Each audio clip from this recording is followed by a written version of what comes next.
My name is Helen Morrison, and I'm 25 years old.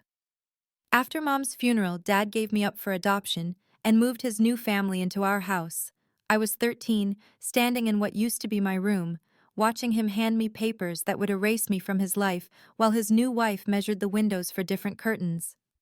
11 years later, at my wedding with 150 guests watching, he showed up uninvited, tears streaming down his face, begging for the father-daughter dance he'd thrown away. "Let him in," I told security, my wedding dress rustling as I walked toward the man who'd chosen his new family over his grieving daughter. Everyone needs to hear this. What I revealed about the adoption papers he'd signed without reading made half our guests pull out their phones, recording every word.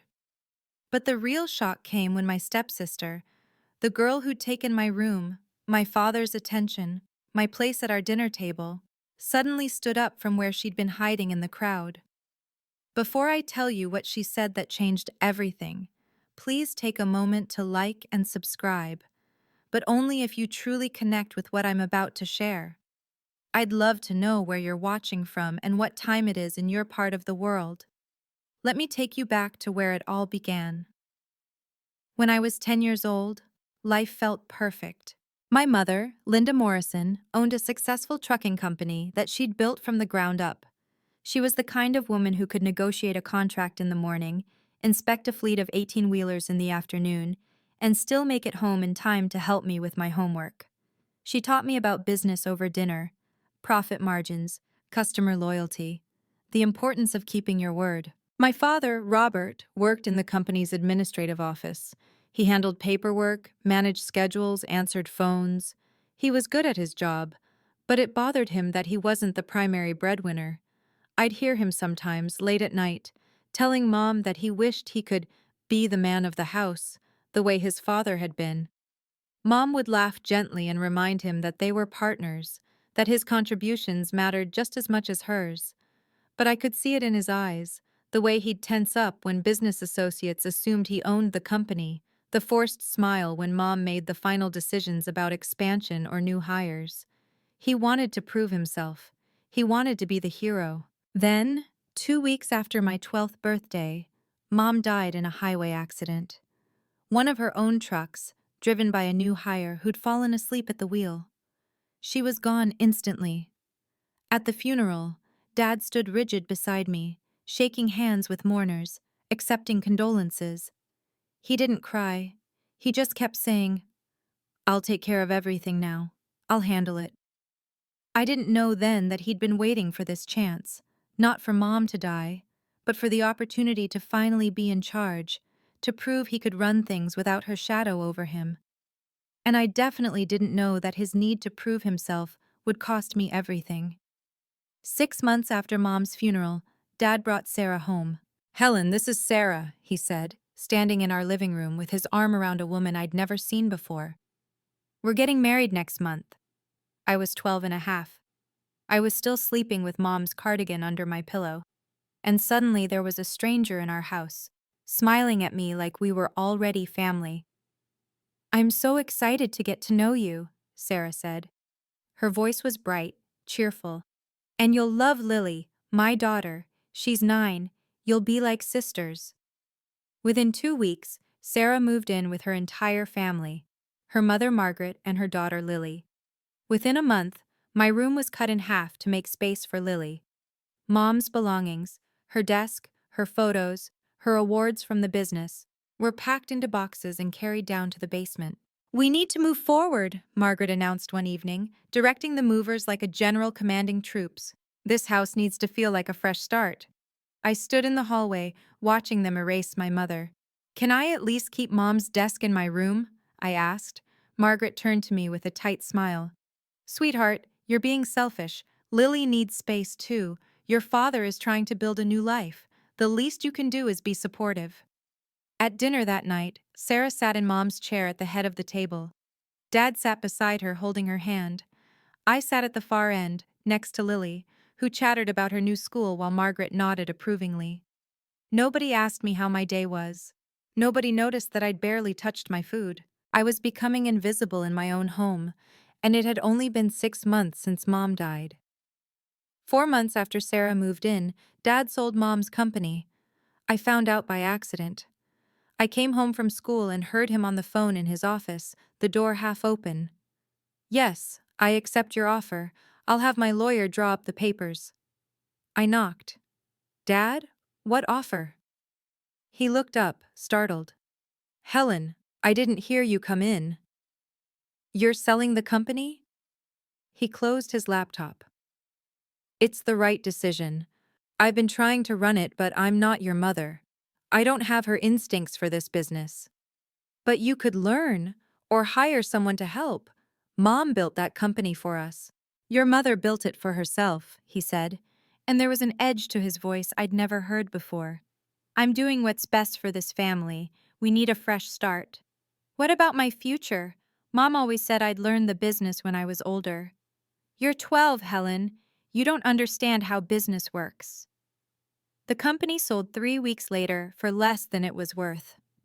My Uncle Richard, Mom's younger brother, a corporate lawyer, called Dad repeatedly, trying to talk him out of it. But Dad had already made up his mind. "He's panicking," Uncle Richard told me when he took me out for ice cream one Saturday. "He's selling because he's scared of failing." "But that company was your inheritance, Helen. Your mother wanted you to have it." "Can't you stop him?" Richard's jaw tightened. "He's the legal heir. I can't intervene unless there's evidence of fraud or incompetence. But I'm documenting everything, every financial decision, every conversation, just in case." I didn't understand what he meant by just in case. But years later, those documents would become my shield. My 13th birthday fell on a Saturday. There was no party, no cake. Sarah, Margaret, and Lily had gone shopping for Lily's upcoming school dance. I sat in the living room, pretending to read, trying not to care that nobody had acknowledged the date. "Helen, come here," Dad called from his office. I found him sitting at his desk, a manila envelope in front of him. He looked tired, older than I remembered. "Sit down, we need to talk." I sat. He pushed the envelope toward me. "I need you to understand something. I love you. But I can't do this alone." "Do what?" "Raise you. Be a single parent. I'm not strong like your mother was." My hands started shaking. "What are you saying?" "Uncle Richard and Aunt Patricia have agreed to adopt you. They'll give you a stable home, a good education, everything you need." I opened the envelope. Legal documents, adoption papers, my name printed at the top in official font. "You're giving me away?" "I'm doing what's best for everyone. Sarah and I need space to build our family. You remind her of everything I lost. It's not fair to anyone. I'm your daughter. And I'm trying to do right by you. Richard and Patricia love you. They'll take care of you." "But you're my dad. Doesn't that mean anything?" He looked away. "I signed the papers this morning. Richard will pick you up next weekend." I couldn't breathe, couldn't think. "Why?" "Because Sarah said she couldn't be a mother to you when you clearly don't want her to be. And she's right. We all need a fresh start." He stood up, walked to the door. "Pack your things. I'll help you move next Saturday." Then he left me sitting there, holding the papers that would erase me from his life. That night, Uncle Richard came over. He found me in my half room, surrounded by boxes that were supposed to be for Lily's things, but now held my entire childhood. "Your dad called me," he said quietly, sitting on the edge of my bed. "He told me what happened. He's giving me away." "I know." Richard's voice was steady, controlled. "And I want you to understand what that means legally." He pulled out a folder. Always the lawyer, always prepared. "If you sign these papers, you'll lose certain rights. Your legal connection to your father will be terminated. That means no inheritance, no claim to any assets he might have, no access to family records or belongings that are currently in this house. I don't care about money. I know you don't. But your mother's jewelry is here, her photos, her personal documents. If you're no longer legally his daughter, he has no obligation to give you anything." I hadn't thought about that. Mom's wedding ring, her grandmother's necklace, the photo albums from when I was little. What if I don't sign? Then he'd have to go to court to terminate his parental rights. And I'd fight him every step of the way. It would be ugly, public, and expensive. But you'd have a voice in the process. Would I have to stay here? In this house? Richard's expression softened. No. You could come live with Patricia and me while the case proceeds. Either way, you're not staying here. Then what's the point of fighting? He doesn't want me. Sarah doesn't want me. Why force them to keep me? Because, Richard said, actions should have consequences. And I want to make sure he can't just erase you without accountability. A week later, I signed the papers. But Uncle Richard added something Dad didn't bother to read carefully. We sat in Richard's law office. Me, Richard, Aunt Patricia, and Dad. Sarah had stayed home, claiming she didn't want to make things more emotional. Richard slid the revised adoption agreement across the table. Everything's in order. Helen will be legally our daughter as of today. Dad barely glanced at the pages. He just flipped to the signature lines. Wait, Richard said. You should read page 3, paragraph 7. I trust you, Dad said, already signing. You're doing me a favor here. Richard's jaw tightened, but he said nothing. I watched Dad sign away his rights to me in less than 5 minutes. No hesitation, no second thoughts. Just quick, efficient strokes of the pen, like he was signing off on a business transaction. There, Dad said, standing up. I'll have Helen's things ready by this weekend. After he left, I turned to Richard. What was on page 3? He showed me the clause. If your father ever wants to re-establish parental rights, or re-enter your life in an official capacity, he must compensate Patricia and me for all documented costs of raising you. Tuition, medical expenses, housing, food, extracurriculars, everything. With interest. Will that actually work? It's legally binding. He signed it. If he ever tries to come back, he'll owe us every penny we've spent on you. Aunt Patricia squeezed my hand. This isn't about money, Helen. It's about making sure he understands that walking away has consequences. You're not disposable. That weekend, I moved into their home. The guest room had been repainted in my favorite color. There were fresh flowers on the dresser, a framed photo of Mom on the nightstand. This is your home now, Patricia said. Not temporary, home. 5 years passed. I graduated high school with a full scholarship to study architecture at a top university. Uncle Richard and Aunt Patricia threw me a graduation party in their backyard. 30 people, a cake with my name on it, speeches about my future. I'd stopped thinking of myself as the girl who'd been given away. I was Helen Morrison, daughter of Richard and Patricia Morrison. They'd chosen me. They'd shown up to every parent-teacher conference, every school play, every late-night breakdown when I missed my mom. They never tried to replace her. Mom's photo sat on the mantel alongside pictures of Richard and Patricia's wedding.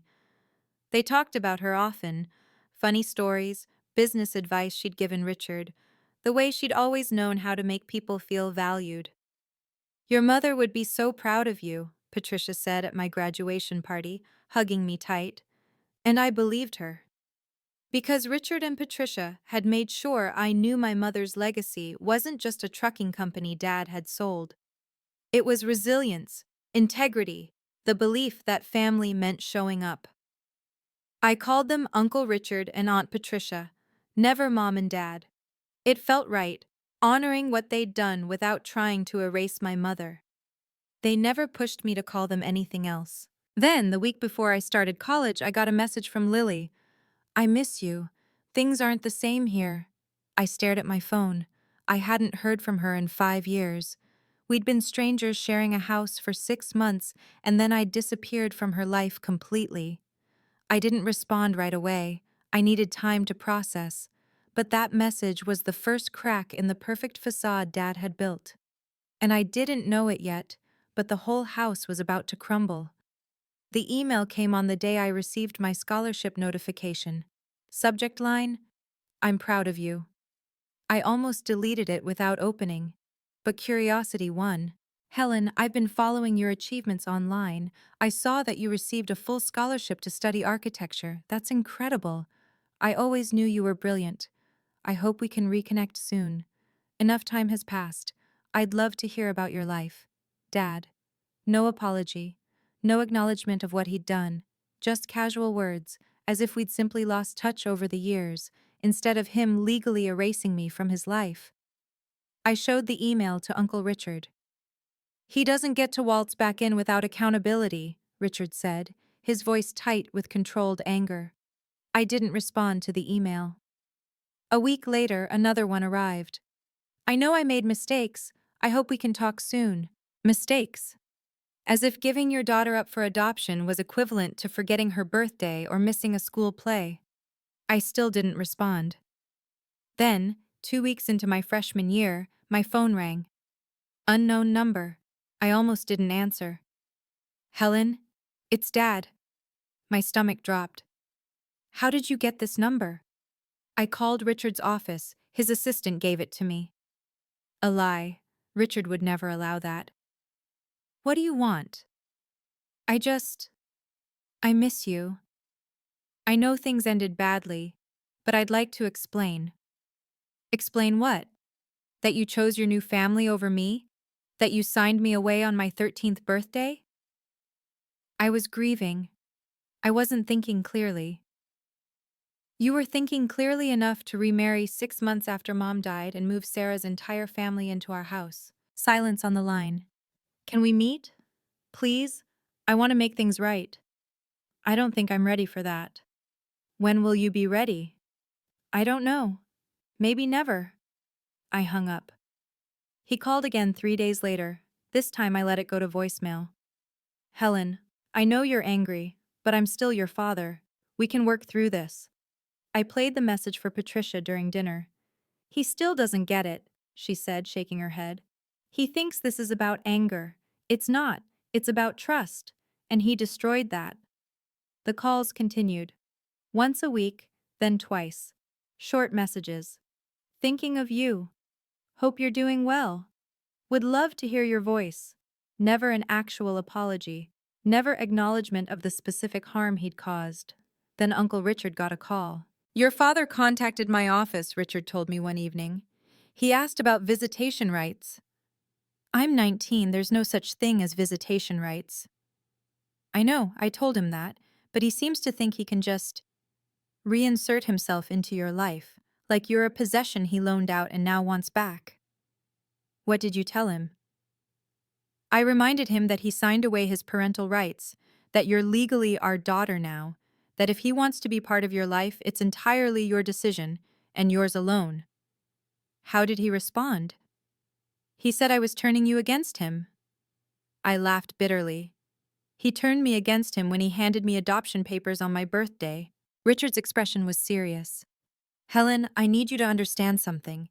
If he keeps pushing, if he starts showing up places or contacting you persistently, that's harassment. You have legal options. I don't want to go to court.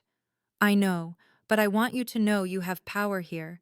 He doesn't get to decide the terms of reconciliation. You do.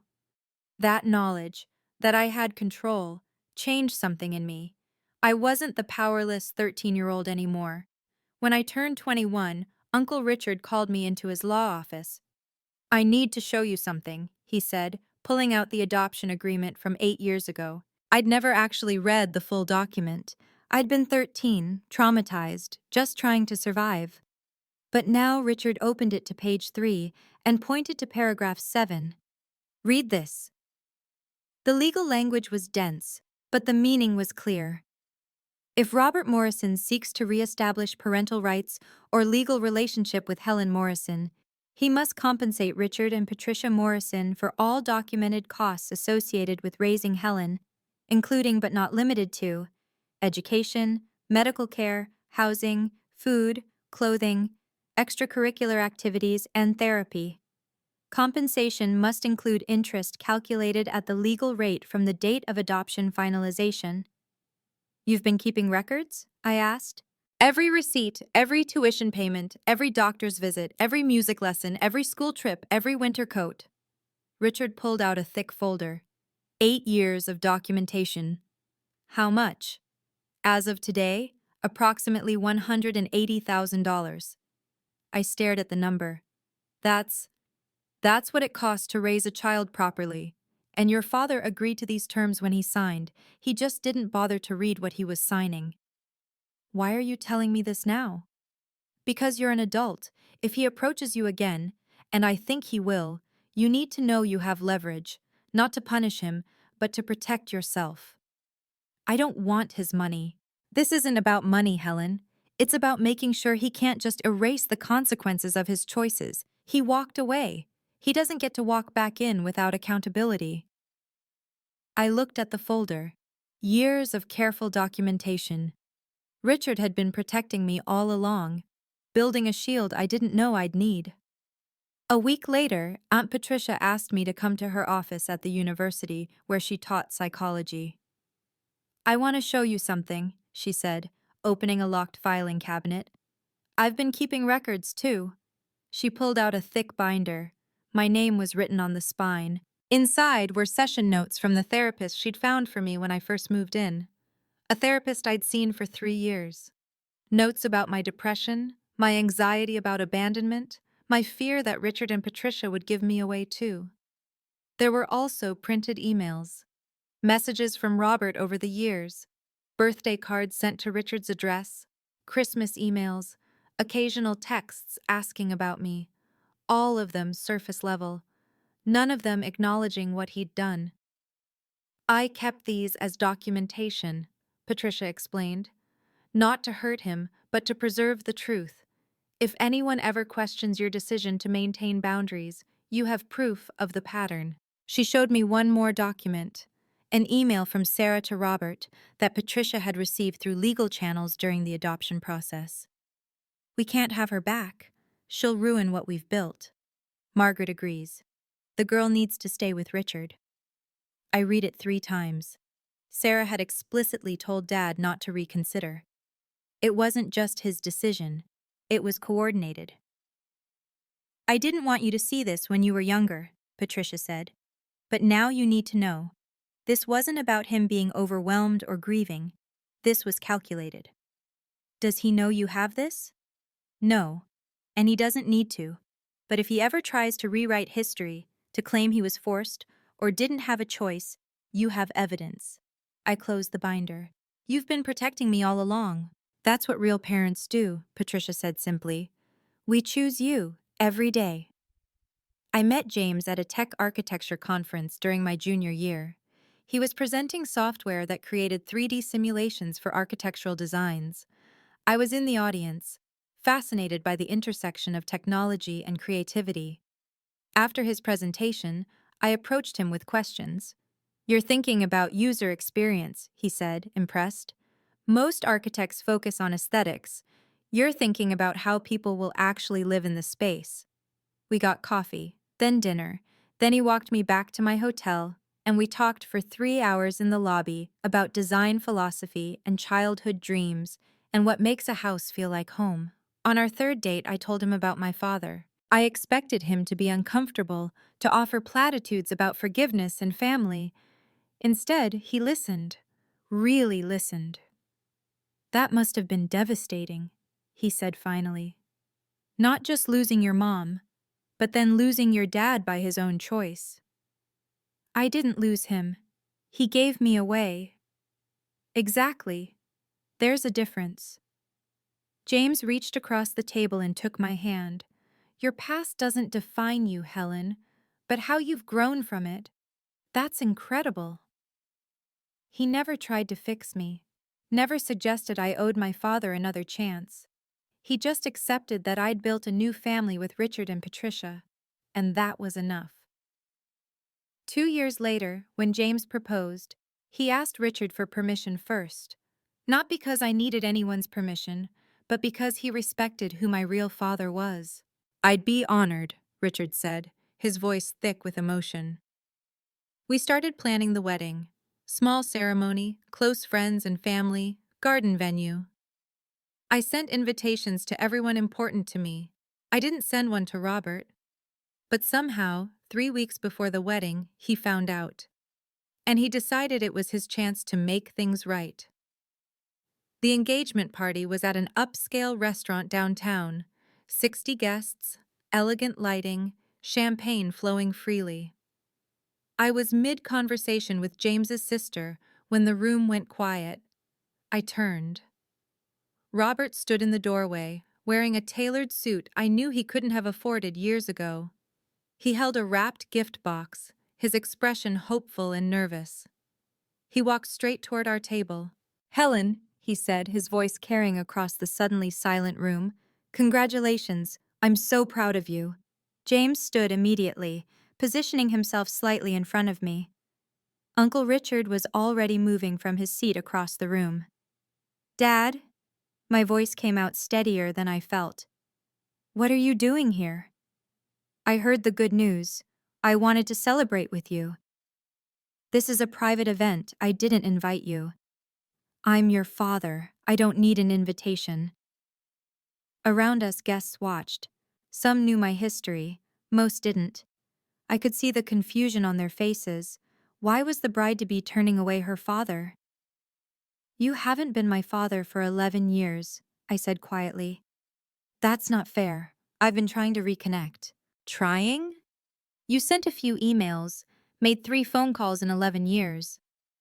I gave you space. I thought that's what you wanted." "I wanted a father who didn't give up on me." James touched my arm gently. "Sir, I think it's best if you leave. This is Helen's day." Robert's eyes flashed. "You don't get to tell me to leave. This is about my daughter." "She's not your daughter," Uncle Richard said, arriving at our table. His voice was calm but firm. "Not legally, not in any way that matters. You signed those rights away." Robert looked around at the watching guests, seeming to realize for the first time how public this confrontation had become. Robert didn't leave. Instead, he turned to the watching guests, his voice rising. "I know this looks bad, but I'm her father. We've had some misunderstandings, but family is family, right?" Several guests shifted uncomfortably. A few nodded uncertainly. I felt the familiar pressure, the social expectation to smooth things over, to avoid a scene, to protect everyone else's comfort at the expense of my own truth. But I was done protecting him. "Dad, you're not my legal father anymore. You signed away your rights when I was 13. Gasps rippled through the room. James's mother put her hand over her mouth. "That was a mistake," Robert said quickly. "I was grieving. I wasn't thinking clearly." "You were thinking clearly enough to remarry 6 months after Mom died. Clearly enough to move your new family into our house. Clearly enough to pack my mother's belongings into the basement so Sarah wouldn't have to see them." More whispers. Guests were pulling out their phones, some recording, some texting. "I did what I thought was best." Best for who? Not for me. "You gave me away on my 13th birthday, Dad. You handed me adoption papers and told me Sarah couldn't be a mother to me because I didn't want her to be. You chose your new wife's comfort over your own daughter." Robert's face flushed. "You're making this sound worse than it was." "Am I?" I looked around at the guests. "How many of you would sign away your child? Would any of you hand your 13-year-old adoption papers 6 months after their mother died?" Silence. Heavy, damning silence. Uncle Richard stepped forward. "Robert, this is not the time or place. Leave now or I'll call security. I have a right to be here. She's my daughter." "No," Richard said firmly. "She's not. Not legally, not emotionally. You made sure of that. If you've ever had to set boundaries with someone who hurt you, you know how hard it is, especially when they're family. I'd love to hear your thoughts in the comments. Have you ever had to stand your ground in a public setting? How did it feel? And if this story resonates with you, please hit that like button and subscribe. Your support means everything. Now let's get back to what happened next, because the real confrontation was still to come. After security escorted Robert out, he left quietly, finally, when the restaurant manager got involved. I sat with James, Patricia, and Richard in a quiet corner. My hands were shaking, not from fear, from adrenaline. "I'm not inviting him to the wedding," I said. "I don't care if people think I'm heartless." "You're not heartless," Patricia said immediately. "You're protecting your peace." James squeezed my hand. It's your day, Helen. You decide who gets to be there. If he shows up uninvited again, Richard said, his jaw tight, I'll handle it. You focus on being happy. That night, I sent Robert an email. Dad, I appreciate that you want to reconnect, but I'm not ready. Please respect my boundaries and do not come to my wedding. I need this day to be about the family I've built, the people who chose to stay. His response came within an hour. I understand, but I hope one day you'll forgive me. I made mistakes, but I'm still your father. That has to count for something.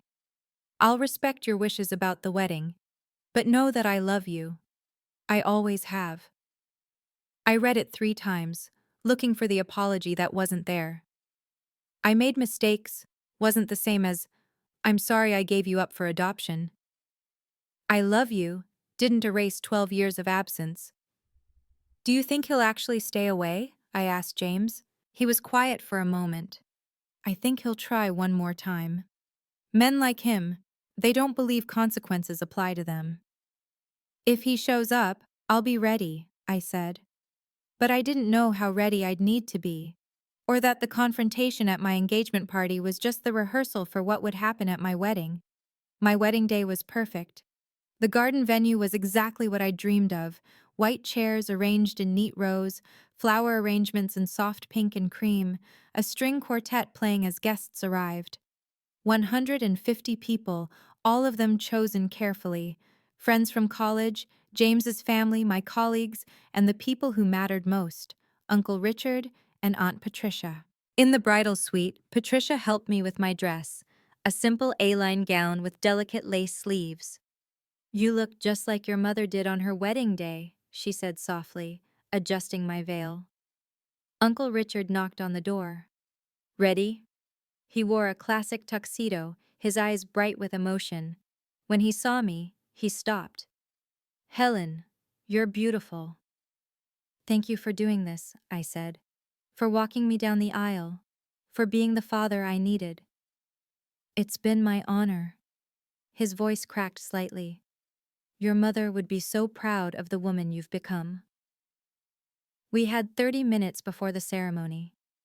I was taking a moment to breathe, to center myself, when one of the security staff knocked urgently. Ms. Morrison, there's a situation at the front gate. My stomach dropped. What kind of situation? A man claiming to be your father. He's asking to speak with you. He says it's urgent. I looked at Patricia. She was already reaching for her phone. Tell him he's not on the guest list, I said. He needs to leave. The security guard shifted uncomfortably. He's refusing to leave, ma'am. He's saying he has a right to be here. Some of your guests are arriving and they're noticing. James appeared in the doorway. I'll handle it. No, I said, my voice firm. I will. Because this was my wedding, my day, and I was done letting Robert Morrison control any part of my life. I walked to the front gate in my wedding dress, James and Uncle Richard flanking me. Robert stood just outside the wrought iron entrance, holding an enormous bouquet of roses. He'd dressed for a wedding. Expensive suit, polished shoes, boutonniere already pinned to his lapel. Behind him, I could see arriving guests slowing down, watching. Some had their phones out. Helen. His face lit up when he saw me. You look beautiful. I told you not to come. Please, just 5 minutes, I need to talk to you. Why can't you respect my boundaries? Because I'm your father. I made a mistake and I want to make it right. A small crowd was gathering now. Guests who'd arrived early, the catering staff, the photographer, all watching. You had 12 years to make it right. Why now? Because I realized I can't move forward without you in my life. You moved forward just fine when you signed those papers. I was wrong. I was scared. I didn't know how to be a single parent. You weren't single. You had Sarah. His expression shifted, became pleading. Sarah and I, we're having problems. She thinks I should let go of the past, but I can't. You're my daughter. And there it was, the truth beneath the apology. So you're here because your marriage is failing? My voice was steady, clear. Not because you actually care about me, because you're lonely and you need someone to fill the gap. That's not fair. What's not fair is showing up at my wedding uninvited after 12 years of minimal contact. What's not fair is expecting me to comfort you because your choices finally caught up with you. More guests were stopping now, forming a semicircle around the gate. I could feel their attention, their judgment hanging in the air. It was time to tell the truth. All of it. Publicly. I turned to face the growing crowd of guests. "I'm sorry you have to witness this," I said, my voice carrying across the garden entrance. "But since many of you are wondering what's happening, let me explain." I gestured to Robert. "This is Robert Morrison, my biological father. When I was 13 years old, 6 months after my mother died in a trucking accident, he gave me up for adoption. He signed legal documents terminating his parental rights so he could start a new family without me being part of it." The crowd was completely silent. Several people had tears in their eyes. "The man who will walk me down the aisle today is Richard Morrison, my uncle, who adopted me and raised me with his wife, Patricia. They didn't have to take me in. They chose to. They chose me every single day for the past 12 years. They are my real parents, not because of blood, but because they showed up when it mattered." Robert's face had gone pale. "Helen, please, don't do this." "Don't do what? Tell the truth? You made your choice in private. I'm making mine in public." I looked at him directly. "You don't get to erase 12 years of absence by showing up with flowers and apologies. You don't get to walk into my wedding and pretend you've been a father to me. That's not how family works. I made a mistake." "No. Mistakes are forgetting a birthday or saying the wrong thing. You legally erased me from your life. That wasn't a mistake. That was a choice." Uncle Richard stepped forward, his hand on my shoulder. "Robert, if you truly want to reestablish a relationship with Helen, there's a legal process for that. One you agreed to when you signed the adoption papers." Robert looked confused. "What are you talking about?" "Let me show you," Richard said. "I know this is intense. But sometimes, setting boundaries means standing firm even when it's uncomfortable. If you're invested in this story, please take a second to like this video and subscribe. It helps more people find stories like this. And drop a comment. Do you think Helen is doing the right thing? Or should she give her dad another chance? Let's get back to what happened next." Uncle Richard pulled a folded document from his jacket pocket, always prepared. "This is the adoption agreement you signed 12 years ago," he said, handing it to Robert. "Page 3, paragraph 7. Read it." Robert unfolded the papers, his hands shaking slightly. His eyes scanned the page, then stopped. "What is this?" "It's the clause you agreed to when you signed away your rights. If you wish to reclaim parental rights, or re-enter Helen's life in an official capacity, you must compensate Patricia and me for all costs incurred in raising Helen, every expense documented and verified." "I never agreed to this." Richard pointed to the signature line. "That's your signature, right there, dated and notarized." I stepped forward. Uncle Richard kept meticulous records: tuition, medical expenses, housing, food, clothing, music lessons, therapy, summer camps, everything. The total, as of today, is $237,000. The guests gasped. Several people pulled out their phones, clearly calculating what it would cost to raise a child properly. Robert's face went white. "I don't have that kind of money." "Then you don't have the right to be here," I said simply. "This is blackmail." "No," Richard interrupted. "This is accountability. You can't walk away from your responsibilities and then walk back in without consequences. The law is very clear on this." "Helen, please." Robert looked at me desperately. "I'm your father. Doesn't that mean anything?" "You were my father," I said, "but you chose not to be. And I've accepted that. These people—" I gestured to Richard and Patricia, to James, to the guests who'd supported me through college and career and life. "They're my family. They earned that title." Robert stood there, the adoption papers hanging limply in his hand, finally understanding that some choices can't be undone. Robert's eyes filled with tears. Helen, I'm your father. Doesn't that mean anything? It used to, I said. When I was 12 and needed you. When I was 13 and begged you not to give me away. It doesn't mean anything now. People make mistakes. I made a mistake. You keep saying that, but giving your daughter up for adoption isn't a mistake. It's a choice. A deliberate, documented, legally binding choice. I was grieving. I wasn't thinking straight. Uncle Richard was grieving too. He lost his sister, my mother. But he didn't abandon me. Aunt Patricia didn't even know me well. But she opened her home and her heart. They made sacrifices. You made excuses. The guests were completely silent now. I could see some of them nodding, others wiping their eyes. So that's it? Robert asked. You'll never forgive me? Forgiveness isn't the same as reconciliation. I've forgiven you for my own peace. I had to, or the anger would have destroyed me. But forgiving you doesn't mean I owe you a relationship. I'm trying to make amends. You're trying to ease your guilt. There's a difference. I took a breath. Dad, I hope you find peace. I really do. But you won't find it by crashing my wedding and demanding a place you didn't earn. James moved closer, his hand on my back. Patricia stood on my other side. Uncle Richard remained between me and Robert, a quiet guardian. The ceremony starts in 15 minutes, I said. You need to leave. If you care about me at all, you'll respect this boundary. Robert looked at the gathered crowd, at the security guards waiting nearby, at the adoption papers still in his hand. Finally, he nodded. I'm sorry, he whispered. I know, I said. But sorry doesn't change the past. And it doesn't earn you a future with me. I watched Robert walk back to his car. Sarah was waiting there. I could see her in the passenger seat, her face tight with anger or embarrassment. I couldn't tell which. He got in. The car pulled away. I turned back to the guests who'd witnessed everything. Some looked uncomfortable, most looked supportive. A few were openly crying. Thank you for your patience, I said, managing a smile.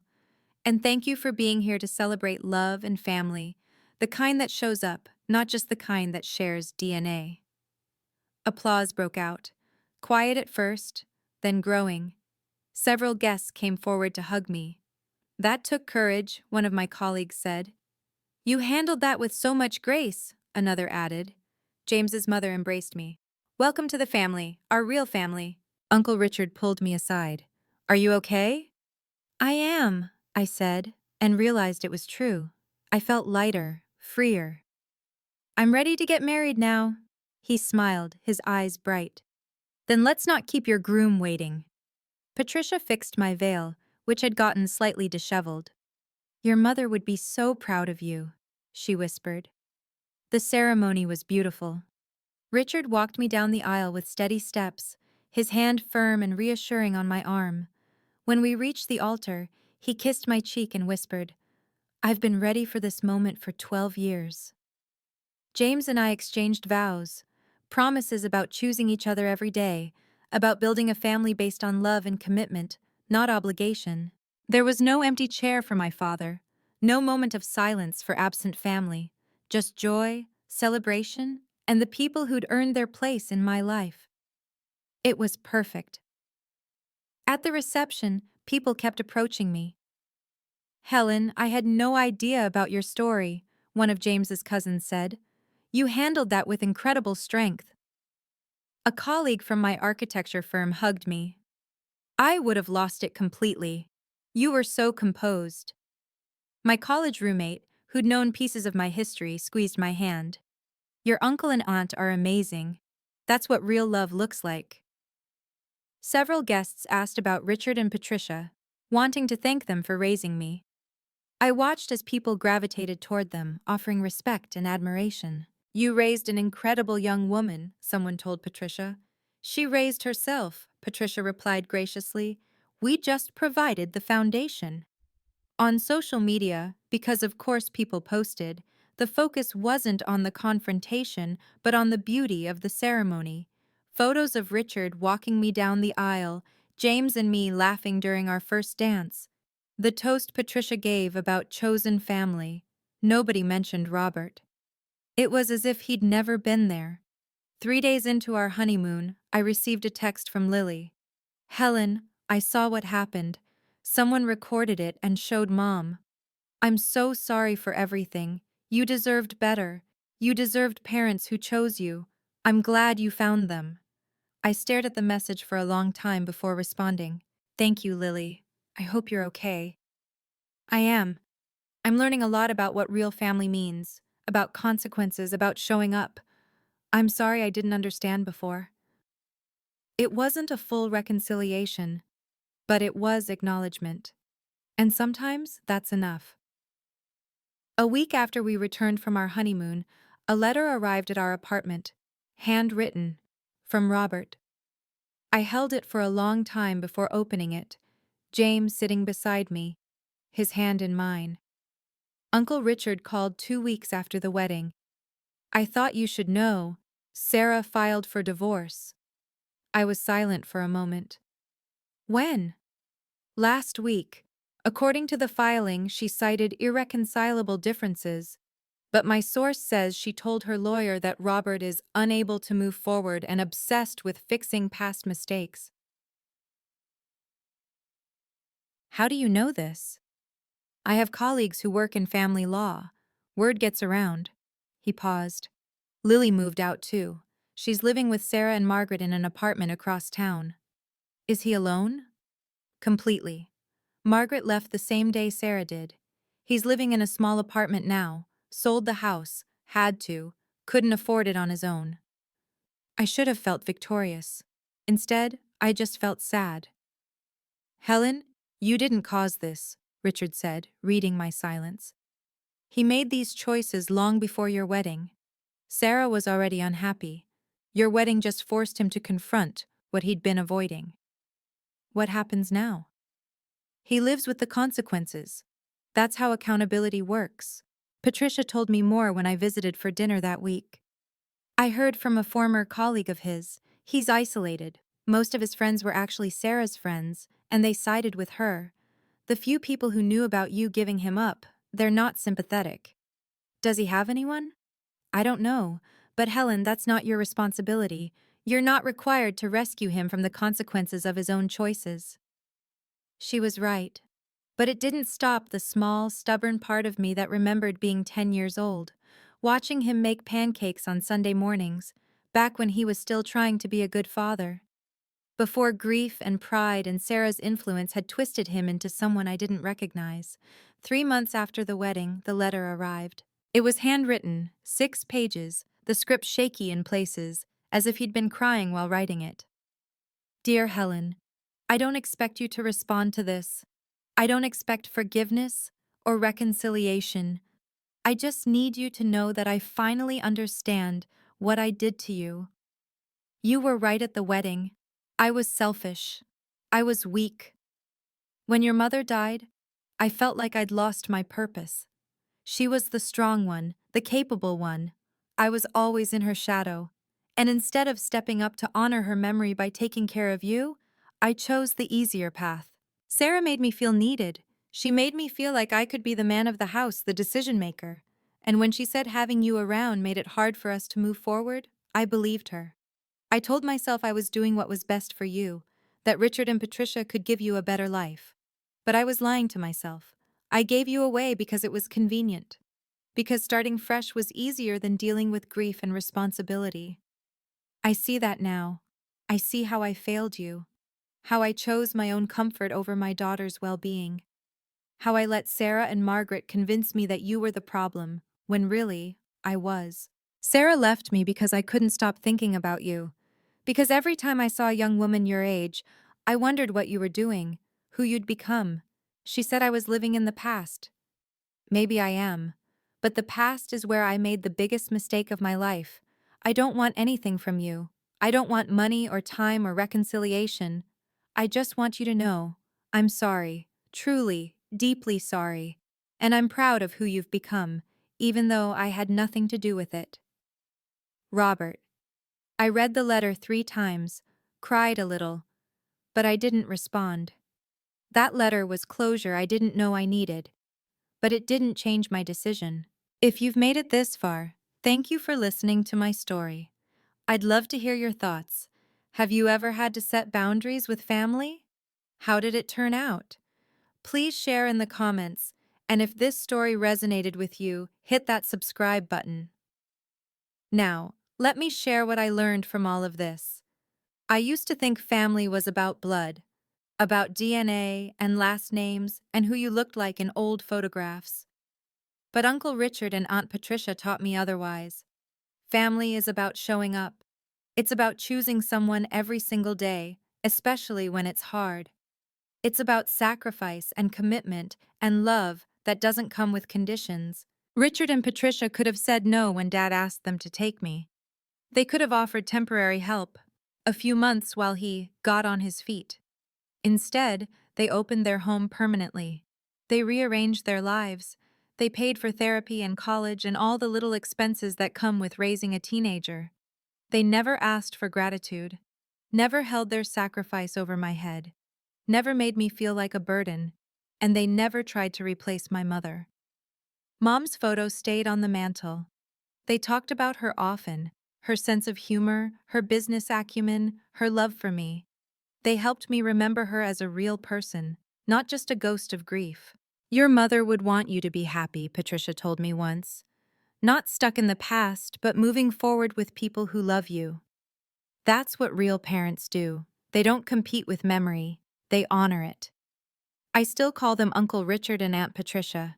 Not because they're not my real parents, they absolutely are, but because those titles represent the choice we all made. They chose to be my parents. I chose to let them. And that choice, renewed every day, is stronger than any biological connection. Blood makes you related. Loyalty makes you family. If you're struggling with family dynamics, remember this. You're allowed to choose who gets access to your life. You're allowed to build your own family from people who actually show up for you. Some people thought I was cruel for not giving Dad a second chance. I heard the whispers at the wedding, saw the comments on social media posts. She should forgive him. Everyone makes mistakes. Family is family. But boundaries aren't about cruelty, they're about protection. I did forgive my father. I had to, for my own mental health. Carrying anger and resentment was poisoning me, making me suspicious of everyone who tried to love me. So I forgave him, not because he deserved it, but because I deserved peace. But forgiveness doesn't mean reconciliation.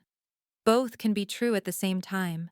I can forgive him for being weak, for choosing the easy path, for prioritizing his new wife over his grieving daughter, and I can also choose not to have him in my life. Patricia explained it to me once, during one of our many conversations about boundaries. Forgiveness is about releasing yourself from the burden of anger.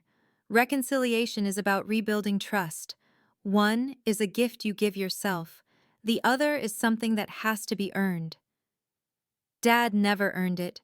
He sent emails and made phone calls, but he never did the actual work of accountability. He never went to therapy to understand why he made those choices. He never made amends to Uncle Richard and Aunt Patricia for putting them in that position. He never truly apologized. Not until that letter, and by then, it was too late. Saying no to someone who hurt you isn't cruelty. It's self-respect. You're allowed to protect your peace.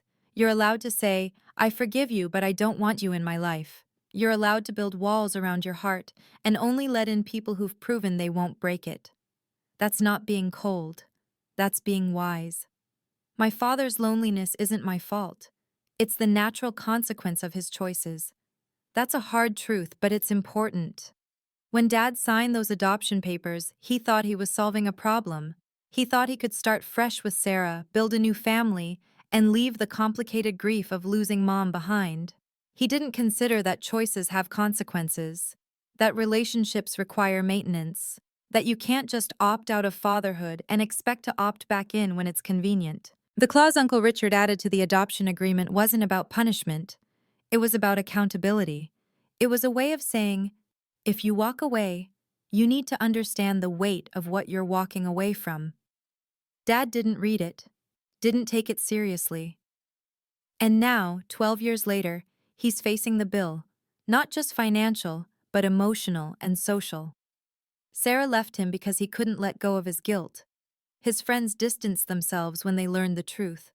Lily is processing her own complicated feelings about the role her family played in my abandonment. Those are consequences. Not revenge, not punishment I orchestrated, just the natural result of his actions catching up with him. And that's how it should be. If there were no consequences, people wouldn't learn.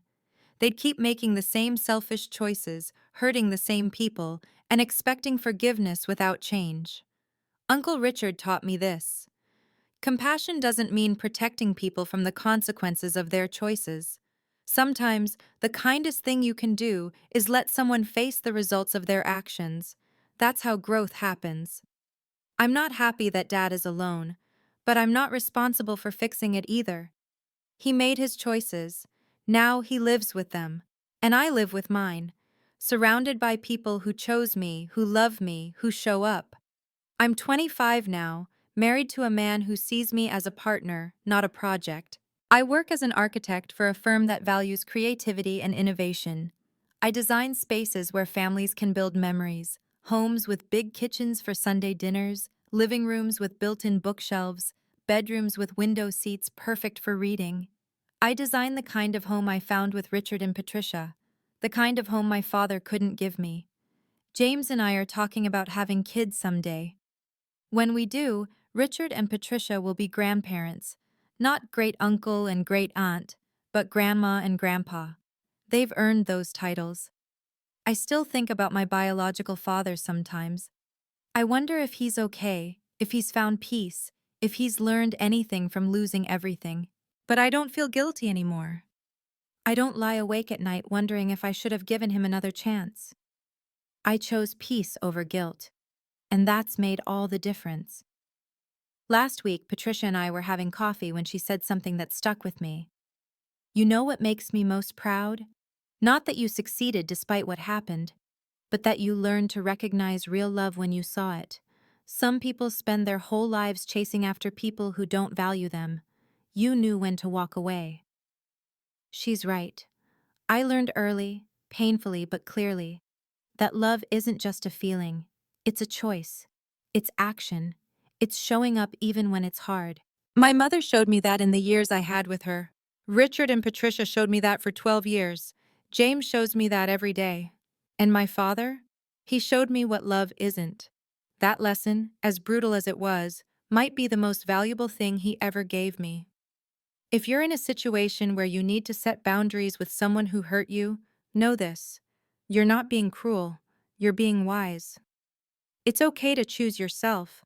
It's okay to walk away from people who don't value you, even if they're family, especially if they're family. And if you've found people who choose you every day, who show up when it matters, who love you without conditions, hold on to them. Celebrate them. Build your life around them. Those are your real family. I didn't need my biological father to walk me down the aisle. I had the man who raised me, who chose me, who loved me unconditionally standing beside me in that garden. And that was more than enough. It was everything. Thank you for listening to my story. It wasn't easy to share, but I hope it helps someone out there who's struggling with similar decisions about family, boundaries, and forgiveness. I'd love to hear your story. Have you ever had to set boundaries with a parent or family member? How did it turn out? What did you learn? Share your experience in the comments. I read every single one, and your story might help someone else who's going through something similar. If this story helped you in any way, please like this video, subscribe to the channel, and share it with someone who might need to hear it. Remember, family isn't just who you're born to. It's who shows up. It's who stays. It's who chooses you when choosing you is hard. And you deserve people who choose you. Every single day. Thank you for being here. Thank you for listening. And thank you for being part of this community where we can talk honestly about the complicated, messy, beautiful reality of family and boundaries and love. Take care of yourselves. And remember, you're worth choosing.